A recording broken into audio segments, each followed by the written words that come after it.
People in Wuhan have been asked not to leave the city, and outsiders have This is going to be a very painful, very painful 2 This years. is a war. More than 10,000 people have died there. home. COVID-19 can be characterized as a pandemic. 시사자키 특별기획 코로나19 신인류 시대. 네, 코로나19라는 미중유의 사태 이후 우리의 삶은 어떻게 변할까? 지금 세계는 이 문명사적 대전환을 요구받고 있죠. 새로운 시대 우리 삶을 통찰해보자 준비한 시사자키 특별기획 코로나19 신인류 시대. 오늘 그 6번째 시간이고요. 오늘은 이분과 함께합니다. 사람 간 접촉을 최소화하는 언택트는 모든 분야로 확산하고 있습니다. 코로나19 이전의 일상으로 돌아가는 것은 사실상 불가능하다고 강조했습니다. 느슨한 연대라는 화두가 소비나 우리 라이프스타일에 굉장히 많은 역할을 할 거다. 같이 회식하고 이랬던 문화들이 다 사라지는 겁니다. 방금 그 목소리의 주인공 트렌드 분석가 날카로운 상상력 연구소의 김용섭 소장 나오셨어요. 어서 오십시오. 안녕하세요. 네, 제목이 언컨택트 시대. 네. 그렇죠. 안 만나는 거죠, 이제. 사실 우리가 오해하면 안 되는데요. 이 말에 대해서 그러니까 언컨택트가 컨택을 안 하겠다는 거잖아요. 컨택을 안 하니까 안 만나는구나. 근데 엄밀히 따지면 컨택하는 방법을 바꾸는 겁니다. 그렇죠.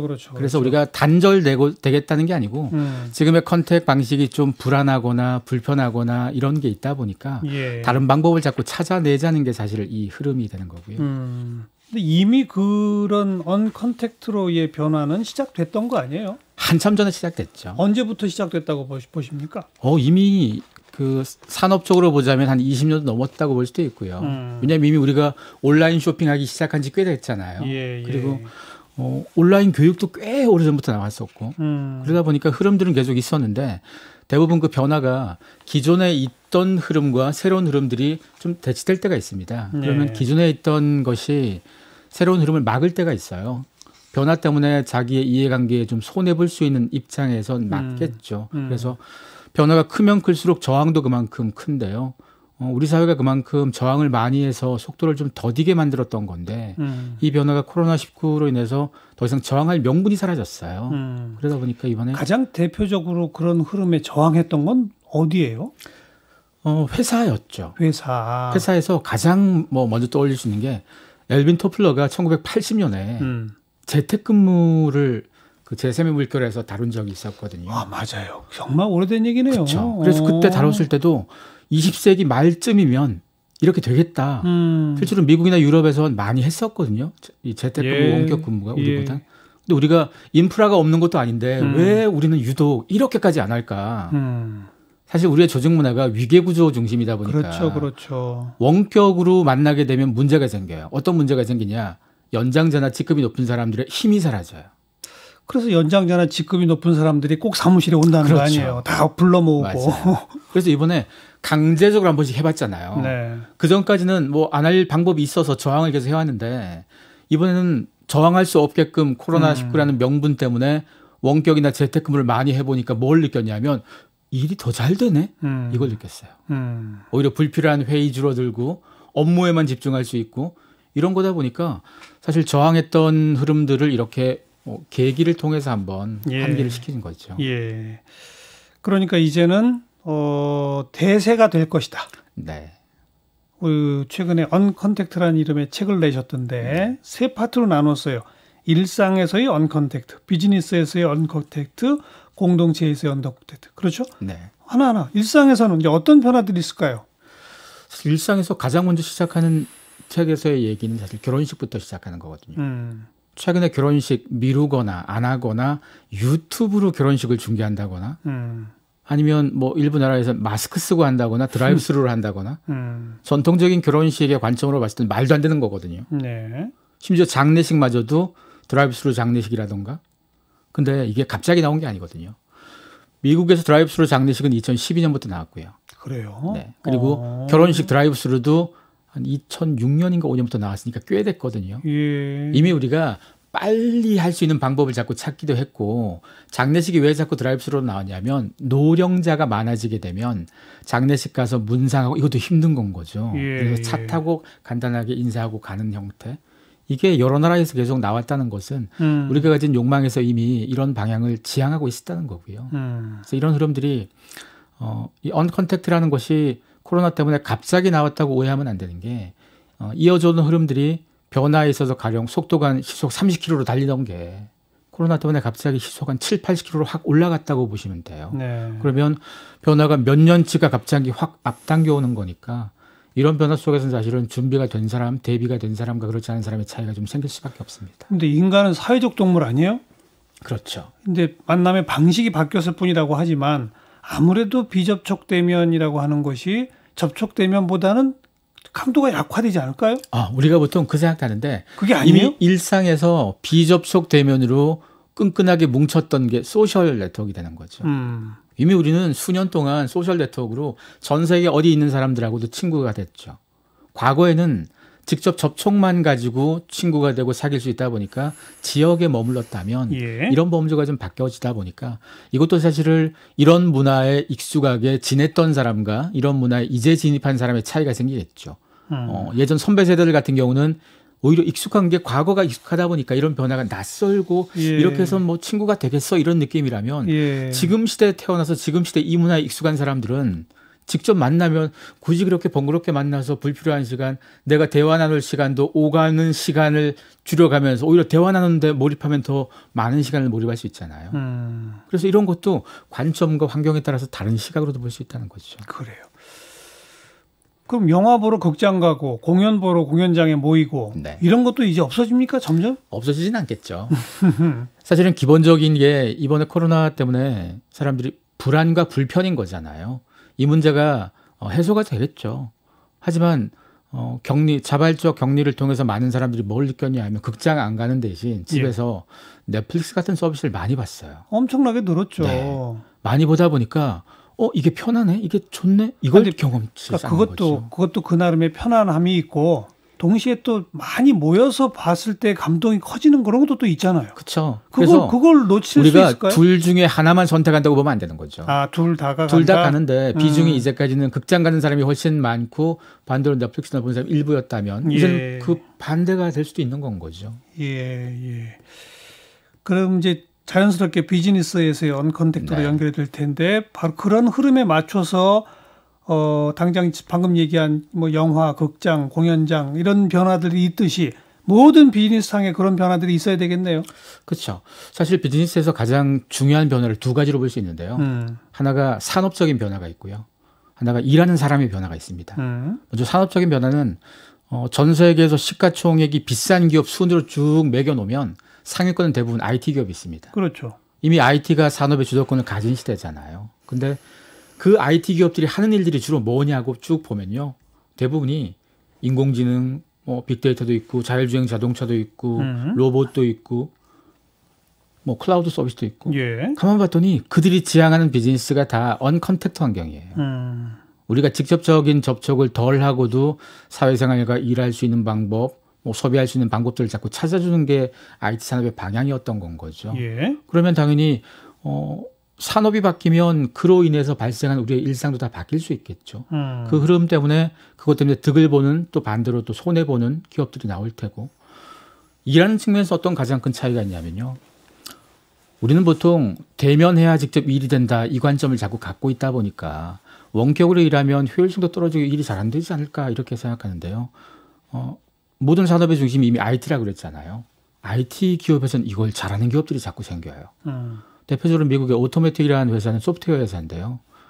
전 세계 70여 개국에 나가 있는 글로벌 기업입니다. 이 회사의 기업 가치가 30억 달러니까 3조 좀 넘는 기업인데요. 사무실이 없어요. 70개국에 나가 있는 1,100명 이상 되는 직원들이 각자 자기가 일하기 가장 편한 공간을 빌리는데요. 누군가는 공유 오피스 빌리고 누군가는 집이 편하면 집에서 하고 누군가는 카페에서 하고 여기에 대한 비용을 대주는데 놀라운 사실은 이 회사가 매년 더 성장한다는 건 거예요. 우리는 이렇게 각자 알아서 하게 되면 일이 될까 했는데 그런 회사가 돈을 잘 버는 게 또 그렇고 사무실이 한 곳도 없어요? 없어요. 본사도 없었어요. 허허 참. 더 놀라운 사실은 이 회사가 채용도 비대면으로 해요. 어떤 사람은 거기 일하면서 한 번도 사장 얼굴을 본 적이 없이 일하는 건 거죠. 그리고 더 놀라운 건 채용 기간이 5개월입니다. 그래요? 5개월 동안 뭘 할까 싶은데 5개월 동안 우리는 보통 서류 보여주고 면접하고 이게 대부분 끝이잖아요. 서류하고 면접을 통해서 1차적으로 찾은 인재에게 일을 시켜봐요. 5개월 동안. 왜냐하면 그 소프트웨어 중심의 회사니까 개발을 시켜보는데 돈을 다 줘요. 월급을 다 주고 일을 시켜봐요. 그래서 한번 뽑은 사람들 신중하게 뽑다 보니까 5개월씩 걸리는 건데요. 네. 이 회사가 면접 볼 때도 보통은 그렇게 면접 보면 화상회의 하겠다 싶잖아요. 예. 카메라를 안 써요. 그럼요. 텍스트 채팅만 합니다.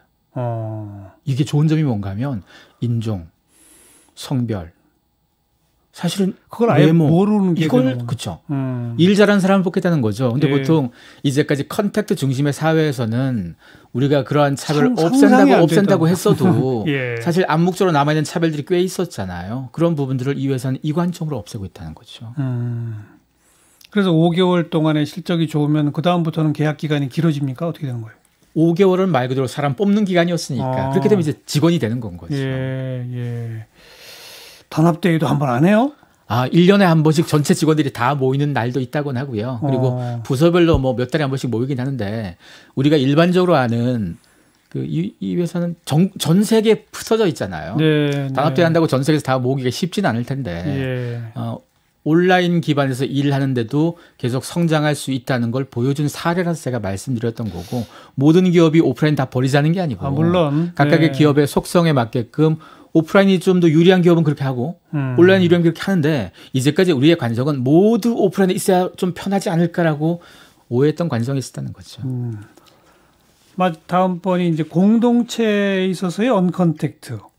이건 좀 용어 자체가 공동체에서의 언컨택트. 어떻게 되는 거죠 이게? 사실 우리가 함께 살고 있잖아요.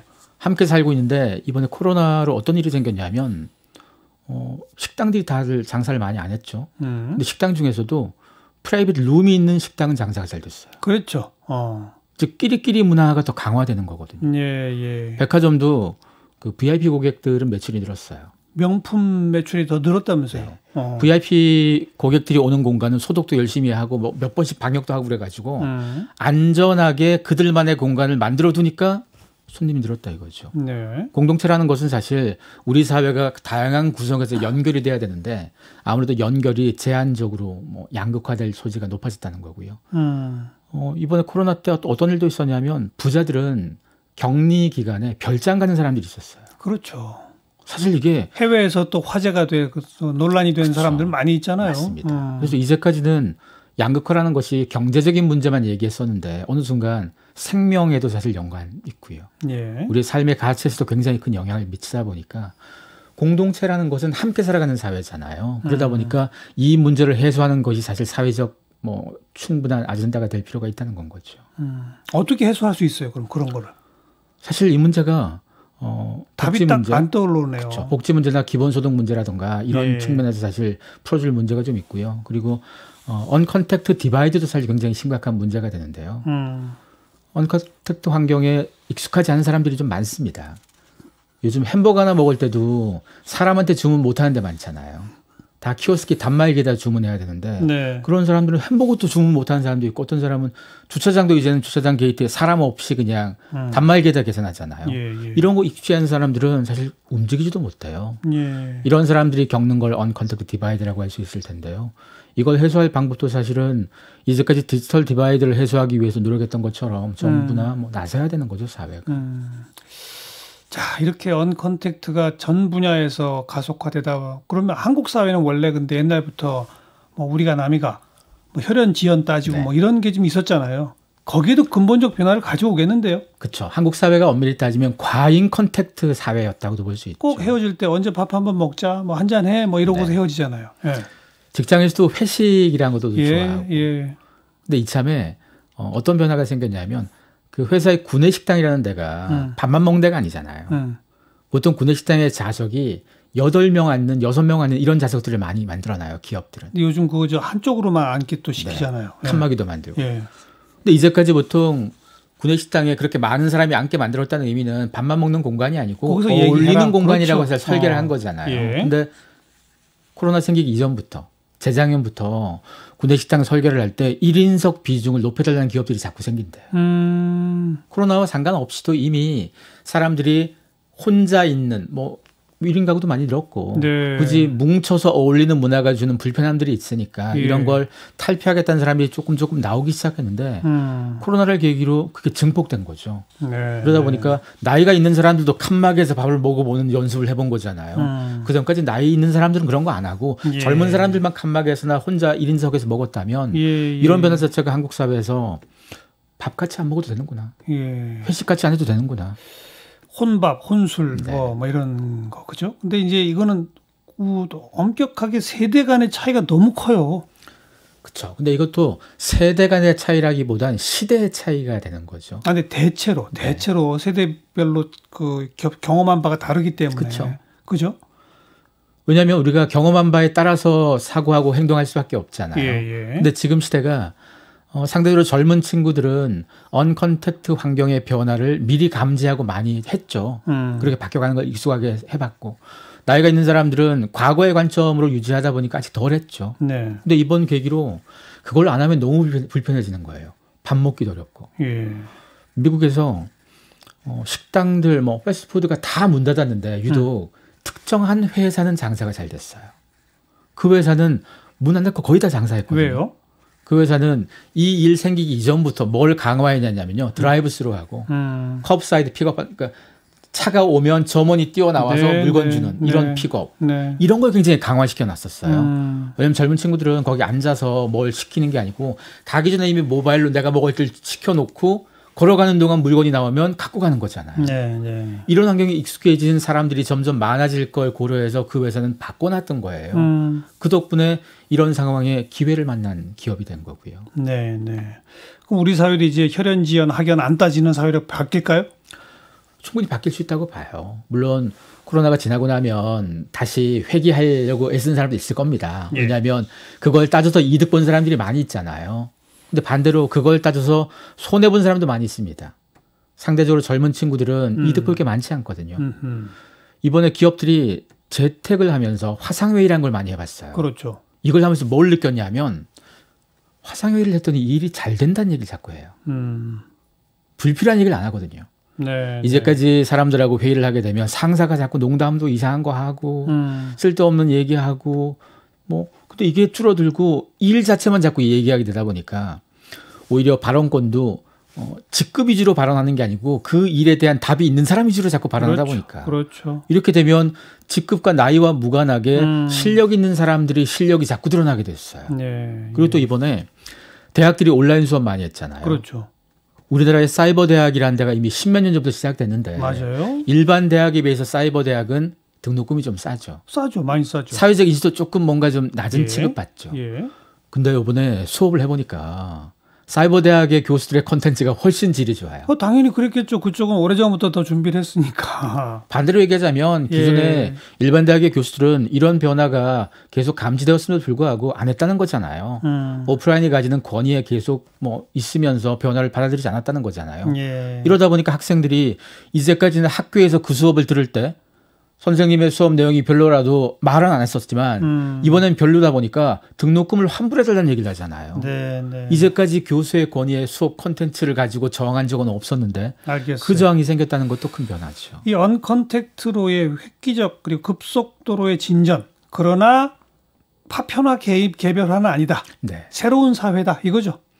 우리가 사실 계속 사회적 동물일 거고요. 계속 연결돼서 살 겁니다. 다만 과잉 컨택트 환경에서 우리도 연결되면서 불편했던 것들이 있잖아요. 그런 것들이 걷어내는 과정이라고 보는 게 오히려 나을 수 있고요. 진화라는 게 어떤 개개인의 어떤 욕망으로 진화가 되는 게 아니잖아요. 이미 사회가 오랜 시간 동안 진화시켜 왔던 흐름이라고 볼 수 있습니다. 그렇게 되면 이제 오늘 다루지 않았던 가족의 의미 이런 것들은 또 좀 달라지겠네요. 바뀌어지겠죠. 그죠? 훨씬 더 그쪽이 강화될 수 있겠네요. 그렇죠. 사실 가정이라는 것도 이제까지 우리는 무조건 결혼하고 아이 낳고 이걸 보편적으로 봤잖아요. 근데 이 흐름에 대해서도 사실은 다양한 관점이 나올 수도 있겠죠. 결혼은 굉장히 오래된 제도였다면 이 변화는 사실 시대 변화, 기술적, 산업적 변화에 따라서 또 변수가 나올 거니까요. 네, 시사자키 특별기획 코로나19 신인류 시대 오늘 6번째 시간 언컨택트 사회라는 제목으로 날카로운 상상력 연구소의 김용섭 소장과 함께했습니다. 오늘 고맙습니다. 고맙습니다.